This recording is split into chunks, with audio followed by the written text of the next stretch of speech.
umaga sa inyo mga kasawi. Kamusta na po kayong lahat? Naway nasa mabuti kayong kalagayan at mag-iingat kayo palagi mga kasawi. At syempre panibagong topic tayo. Ano ang tatlong sign na nasasakal mo na ang isang lalaki sa inyong relasyon?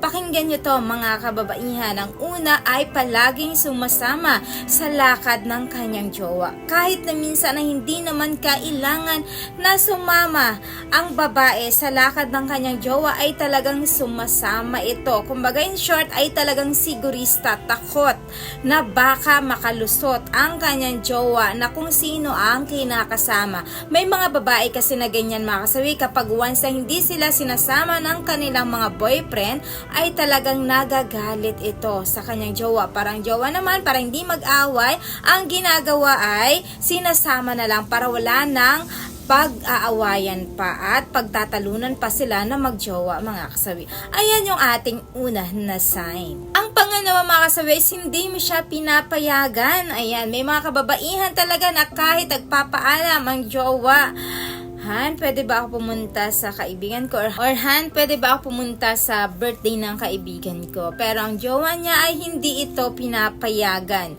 Ang sagot, wag ka nang pumunta doon. Anong gagawin mo doon? Kakain ka lang din naman. Kung gusto mong kumain, pumunta ka dito.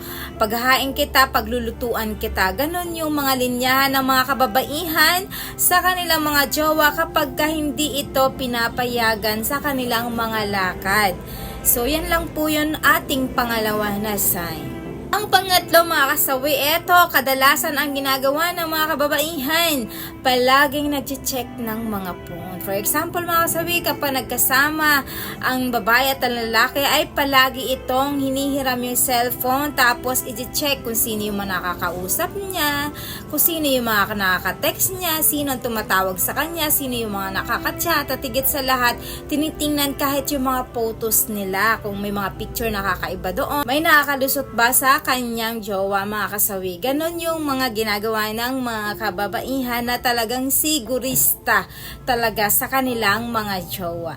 Ayan yung ating pangatlo. At syempre hindi mawawala yung ang advice sa topic na ito mga kasawi. Lagi nyo tatandaan sa mga babaihan at kalalakihan, sa mga babae, lagi nyo pong tatandaan na hindi dapat laging sinasakal ang inyong jowa.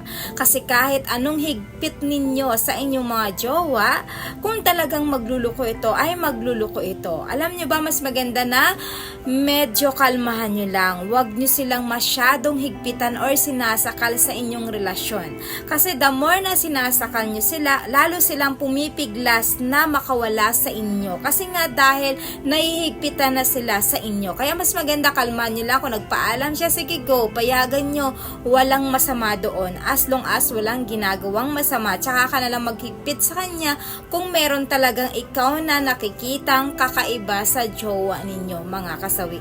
Yun lamang po yung aking advice. Maraming salamat sa patuloy na pagsuporta nyo sa akin, sa walang sawang pag-share at pag-comment. Sa mga hindi pa po nakapag-subscribe, pwede na kayo mag-subscribe, pwede na rin kayo mag-follow para updated kayo sa topic ko araw-araw. Magandang umaga.